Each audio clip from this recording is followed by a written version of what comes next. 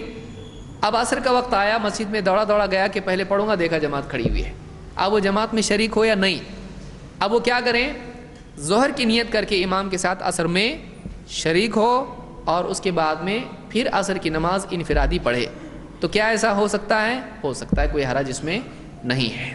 یہ بھی صورت ہو سکتی ہے کہ وہ آدمی نفل کی نیت سے امام کے ساتھ شریک ہو اور اس کے بعد میں ظہر بھی پڑھے اور عصر بھی پڑھے، ایسا بھی وہ کر سکتا ہے۔ دونوں میں سے جو چیز کرے اس کے لیے کوئی حرج نہیں۔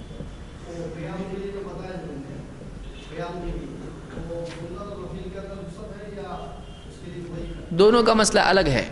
یہ جو احکام ہم دیکھ رہے ہیں یہ فرض نماز کے لیے ہے، لیکن اگر نفل نماز کوئی آدمی پڑھتا ہے تو وہ بلا عذر بیٹھ کے پڑھ سکتا ہے، اس سے ثواب اس کا آدھا ہو جائے گا۔ جیسے تہجد کوئی پڑھ رہا ہے، اس کو بیٹھ کے پڑھ رہا ہے، تھکا ہوا ہے، تو آدمی اگر بیٹھ کے تہجد پڑھتا ہے اس میں کوئی گناہ نہیں ہے، اس کی نماز ہو جائے گی، لیکن ثواب آدھا ہو جائے گا۔ تو یہ حکم جو ہے یہ فرض کے لیے ہے۔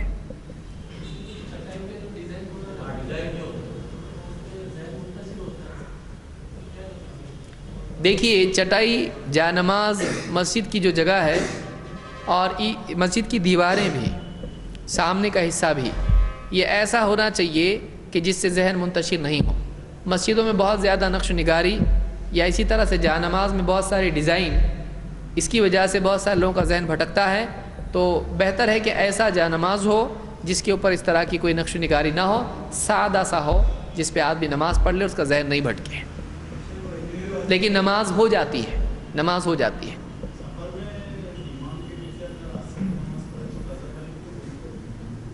کون سی نماز امام کی ہے اور کون سی مقتدی کی ہے؟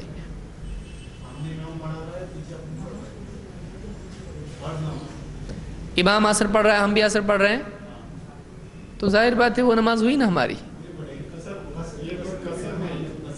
ایک امام جو مقامی ہے وہ کتنی پڑھتا ہے عصر کی؟ 4۔ اور اگر کوئی آدمی آ کے شریک ہو گیا، یہ مسافر ہے تو اس پر قصر ہے، لیکن قصر اکیلے اور امامت کی صورت میں ہے۔ اگر وہ امام مقیم کے پیچھے ہو جائے تو وہ پوری پڑھے گا، یہی سنت ہے۔ مسند احمد میں روایت ہے کہ امام کے پیچھے اگر یعنی مسافر ہے وہ پوری نماز پڑھے گا۔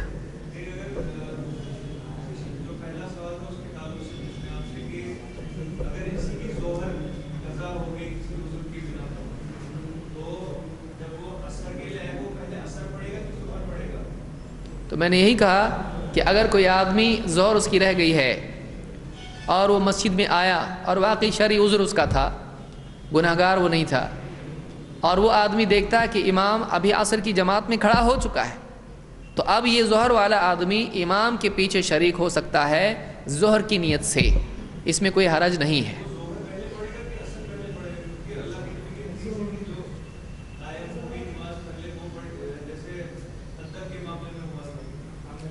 دیکھیے اذا اقیمت الصلاۃ فلا صلاۃ الا المکتوبہ، جو چھوٹی وہ کون سی تھی؟ مکتوبہ، فرض ہے وہ بھی، یہ بھی فرض ہے۔ تو الا التی اقیمت روایت صحیح نہیں ہے، سوائے اس نماز کے جو قائم تھی وہ ضعیف ہے، جو مسند احمد کی ہے۔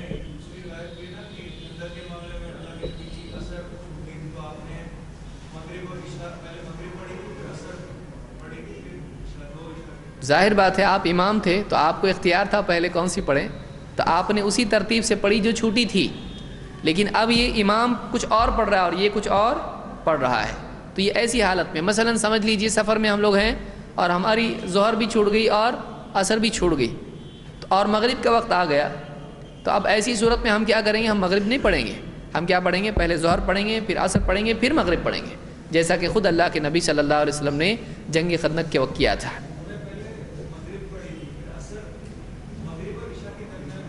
نہیں، اس میں بخاری مسلم کی روایت جو ہیں وہ اس طرح سے ہیں کہ آپ نے، بلکہ علماء نے اسی کو دلیل بنایا ہے کہ جب آپ نے مغرب کا وقت تھا اور بہت تھوڑا وقت تھا مغرب کا وقت بہت تھوڑا ہوتا ہے، ستارے نکلنے تک ہی وقت ہوتا ہے، لیکن پھر بھی آپ نے پہلے ظہر پڑھی، پھر عصر پڑھی، پھر مغرب پڑھی۔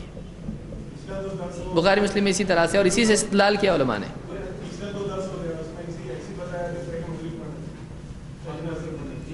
بہرحال جو بھی تحقیق جس کی اس اعتبار سے آدمی، میں انشاءاللہ اگلے درس میں اس کی وضاحت کروں گا انشاءاللہ. جی دیکھیے اس سے پہلے اس مسئلے میں اگر کوئی آدمی پہلے مغرب پڑھ لیتا ہے اور اس کے بعد ظہر اثر یا جو بھی نماز اس کی چھوٹی پڑتا ہے تب بھی اس کی نماز ہو جائے گی، یہ نہیں کہ نماز نہیں ہوتی ہے. ہاں چٹائی کی ٹوپی پہن کے نماز پڑھنا چاہیے کہ نہیں پڑھنا چاہیے؟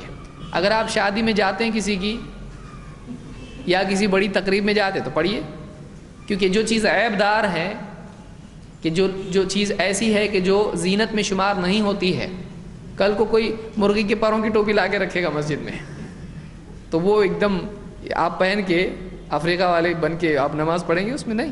ایسی چیز جو مذاق ہو اس کو اللہ کی عبادت کے اختیار نہیں کرنا چاہیے. ہاں کسی آدمی کی کوئی آدمی غریب ہے بیچارہ، اس کی لباس پھٹا ہوا ہے، وہ عیب نہیں ہے، لیکن یہ چٹائی کی ٹوپیاں یہ عیب ہیں، لہٰذا اس کو پہن کے نماز نہیں پڑھنا چاہیے.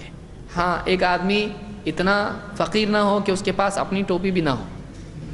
اتنا مسئلہ کیوں ہے بھائی؟ تو تیری ٹوپی اپنے پاس رکھ، رومال رکھتا ہے کہ نہیں رکھتا ہے؟ وہ ٹوپی جیب میں نہیں آتی، جیب بڑی بناؤ، اور جیب میں رکھنے کے لیے ٹوپی تو سر پہ رکھنے کے لیے. لیکن پھر بھی اگر واقعی مانتا ہے کسی آفس میں جاب پہ ٹوپی پہن کے جائے گا تو اس کو گھر پہ بھیج دیں گے ٹوپی پہنا کے، اگر ایسا اس کو لگتا ہے تو ٹھیک ہے، وہ ٹوپی جیب میں تو رکھ سکتا ہے نا.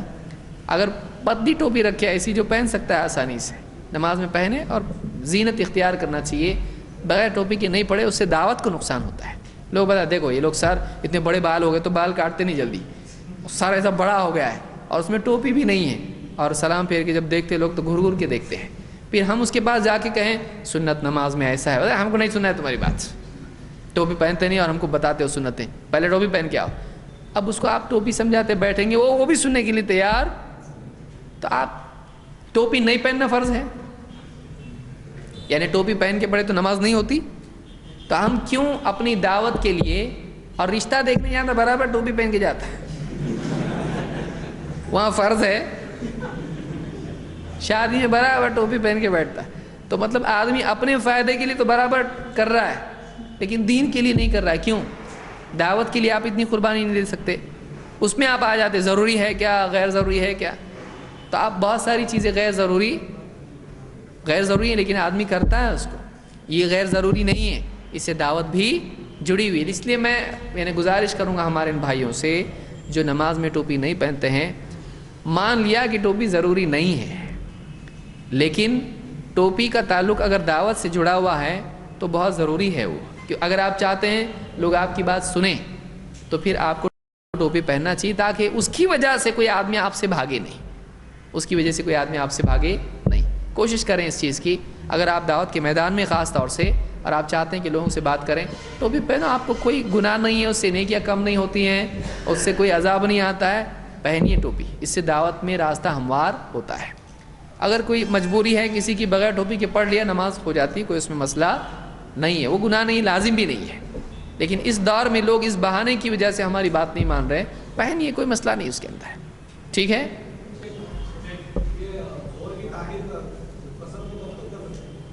ظہر کی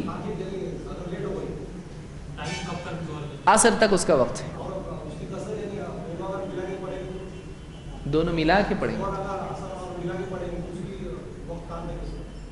ملا کے نہیں پڑھنا چاہیے دونوں کو.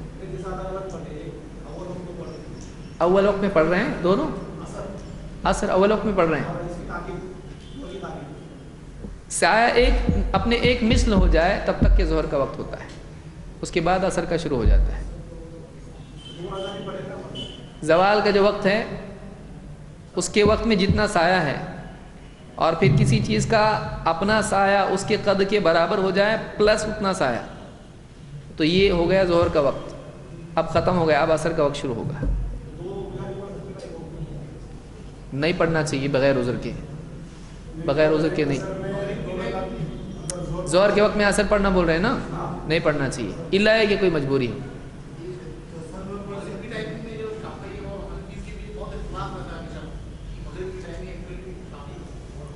مغرب کے وقت بارے میں آپ نے فرمایا کہ ستارے نکلنے تک اس کا وقت ہوتا ہے. آسمان ستاروں سے بھر جائے تب تک کہ مغرب کا وقت ہوتا ہے. ستارے نکل آئے مغرب کا وقت ختم، عشاء کا وقت.